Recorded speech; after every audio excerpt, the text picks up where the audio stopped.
everyone, and welcome to Knightengale's kitchen. Come on in. Let's cook something up. Well, as you can see here, I've got some ingredients. And I had some leftovers that I wanted to use up because it's so important to use up leftover food. So I got half an onion. I did have some garlic, but it started to grow. I had to go get new garlic. I got a tomato. I've got some great northern beans, some chili beans. I've got some crushed tomatoes, some garlic and onion diced tomatoes. Got all kinds of powdery seasonings, a little bit of celery, some wild rice, and some barley. And I've got a secret ingredient that I'm using today. Leftover chicken. And I'm going to cook Minnesota wild rice chicken chili. This is a recipe that I have that never changes. Well, it always changes. And basically, it's my own recipe from back home. I used to live in Minnesota, but I don't anymore. And I'm sharing my recipe just with y'all. So what I've got here is I've got 2 pots. One that I'm going to do my chili in, and I need to cook my rice first. So I've got about some water there, and I'm going to turn it on. Oh look, we have our audience member who decided to join up. Say hi. Hi. All right. Okay, so now to get going, what I need to do is I need to strain my wild rice. So I've got my wild rice here, and if you can look, Mille Lacs Gourmet Foods wild rice, Minnesota patty grown. Okay? It's not authentic wild rice because it's patty grown. But it's close enough. So we rinse our wild rice. We're straining it. You rinse it. Okay, that's rinsed. Give it a couple of shakes. Alright, come over here and dump it in our water. That's the first thing we're going to do because that's the one thing that we have to cook up and add to our mixture. So we're going to go ahead and we're going to start getting that to boil, and we're going to keep an eye on that and get it all nice and cooked open. And I don't add any salt or anything to it. I just let it cook. Easy as pie. Next thing we're going to do is we are going to start opening up our cans of our wet ingredients. Now the one thing about this chili is that you can make this all vegetarian. You don't have to put any meat in this at all. You can just add whatever kind of vegetables, more beans, anything like that. What makes this Great Northern Wild Rice Chili what it is I use these Great Northern beans. Great Northern beans. Good for your heart. I'm going to rinse these too. Just because they're slimy. I don't know if you can see that slime. See the slime? Ew, slime. I'm not going to drink that. I don't want to cook with it either. So I'm just going to give these a little bit of a rinse to get some of that slime off. I don't know what that slime is a result of, but Ew, slime. maybe they're fermenting in the can. And that's what makes everybody fart when they eat chili. That makes sense, doesn't it?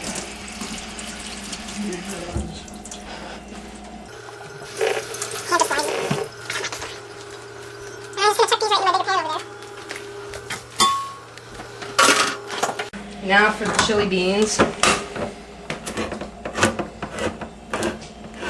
This is a good way to get your chili started. These are just the mild ones, but that's because I live in a house where spicy foods makes everybody sweat a lot and makes their noses run. So we're not going to try and do that too much. Like I was saying earlier, you can use any kind of meat in this or make it completely vegetable. You can use hamburger if you want. You can use like, beef tip, leftover steak, roast, whatever. You can put anything in there that you feel like putting in it. One really good way to make it a vegetarian meal is, I can't remember if the company's name is Foster Farms or something like that. And they make this stuff called crumbles, and what it looks like is it looks like ground beef, and it's actually some kind of soy tofu thing, and it tastes just like beef. And I've used that before in a lot of my different recipes. And it's great. Nobody ever knows the difference if I tell them, oh, it's completely vegetarian. Ooh, I don't want to drain those too much. I actually want the liquid. So we've got some tomatoes. Now we're going to take our fresh tomatoes, add them puppies in. So my rice isn't boiling yet.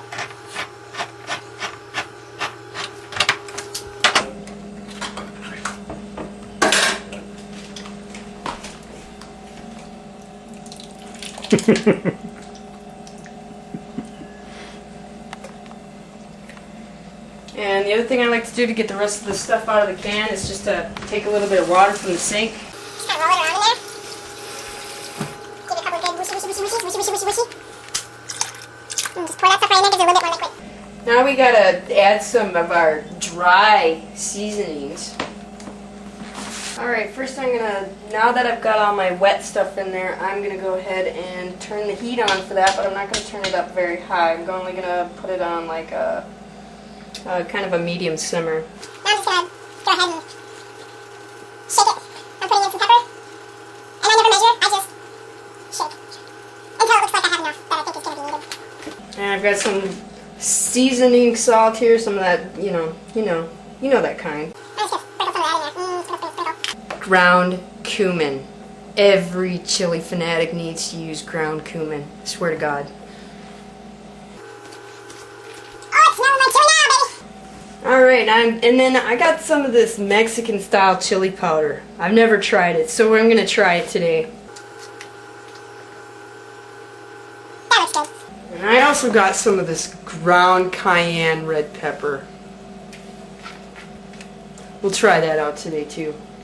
Ooh, it's so red. And I also bought some of this Mrs. Dash Southwest Chipotle seasoning blend. Never tried it before. Ooh, look at that. Ooh, I think it's starting. Look at, can you see it bubbling? Ooh, look at, it's so hot, it's bubbling already. I don't even have it on a boil. Maybe I better turn it down because I really don't want this to boil quite yet. The only thing I want boiling is my wild rice, and it's almost ready to boil. Okay. We've got our dry ingredients in with our wet ingredients. Now let's mix it up a little bit. Whoops. It happens. Sometimes you gotta make a mess. If it wasn't messy, it wouldn't be good. Trust me. Boy, I tell you, all this cooking is making me thirsty, though. I gotta find something to drink here in a minute. The cameraman chuckles. So, that's the start of our chili. So I went to the liquor store today and I bought some wine. And I figured that I would whoop up my chili a little bit with some whoop whoop. Whoop whoop. Whoop whoop whoop. So we're gonna whoop it up another notch. And you know what? I didn't realize when I bought it, this thing's got some kind of weird, what the hell is this? So anyway, basically, here's my consensus. If your wine comes with a screw top, you cook with it. If it comes with a cork, you drink it.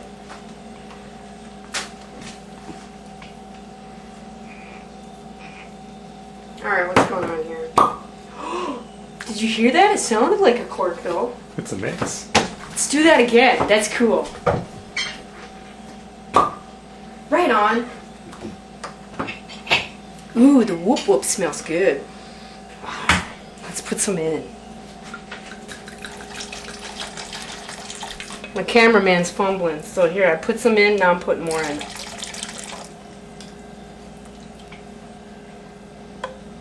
Oh my god, there's wine in my chili. I've never done that before. Oh well.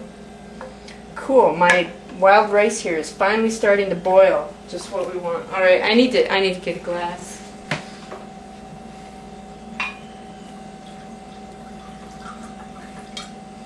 Cheers. I need to do something with this here onion. And I've been watching this dude on YouTube. who does this cooking show, and he swears by doing something quite like this with his onions. So just you stay there, and I'll be right back.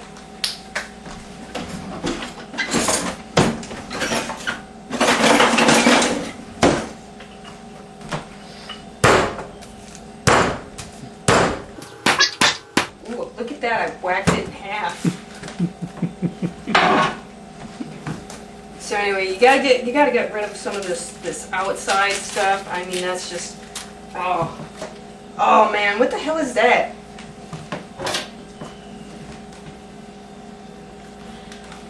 Onion sphincter. Cut it off. You don't want to eat that. Do I hear my audience laughing? Get rid of that. So I've got this now mangled onion. What the hell am I going to do with it? Oh no, there's another ass on the other end. Oh shit. Cut that off too. Then you want to get like...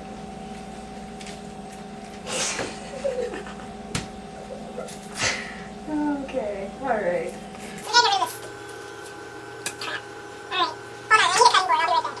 But I couldn't do what I did on the cutting board. It's glass. So I'm just going to transfer everything. And I got all these pieces of onion.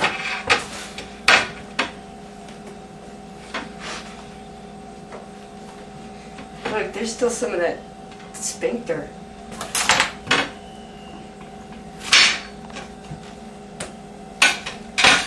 It's okay. I'll pick that up later. So, I'll just take these smaller pieces here that are already mangled. And I'll just, I'll just do a quick.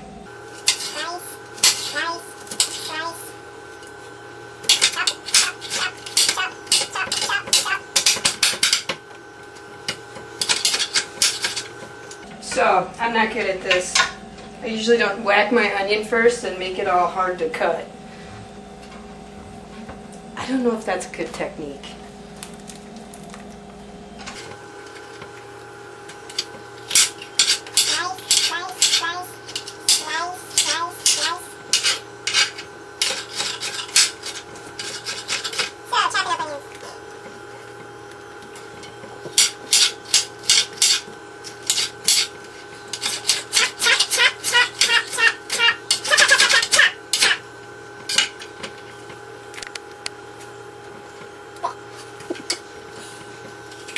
I've never been this messy with stuff before. This is not right. This is really not the way I cook.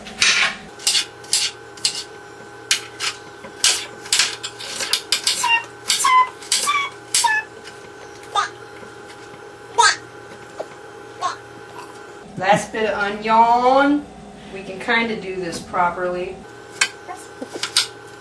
Not really, we're just going to do how to do it before. It's not working.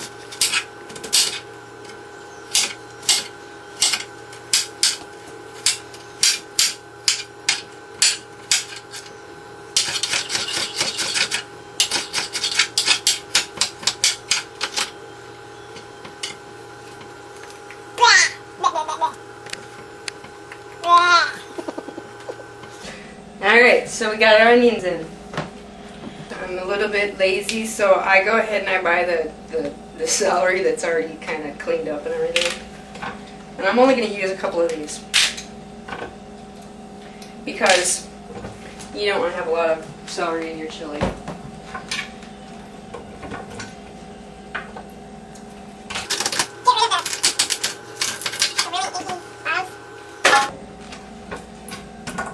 And then just take and go ahead and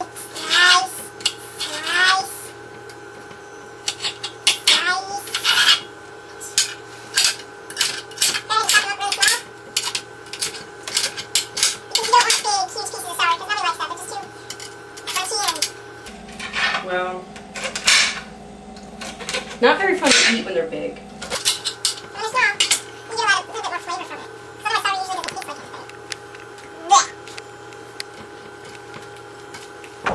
I decided I'm only going to use 2 instead of 3.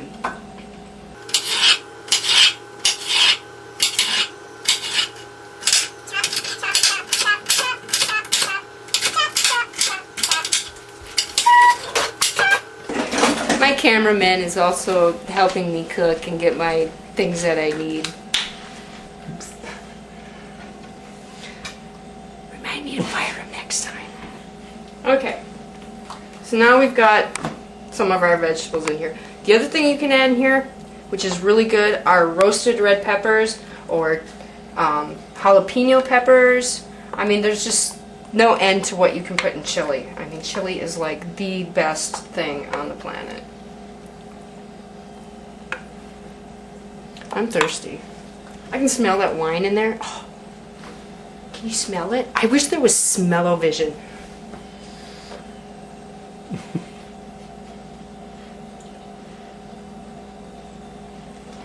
That's a good wine. I recommend the WOOP WOOP.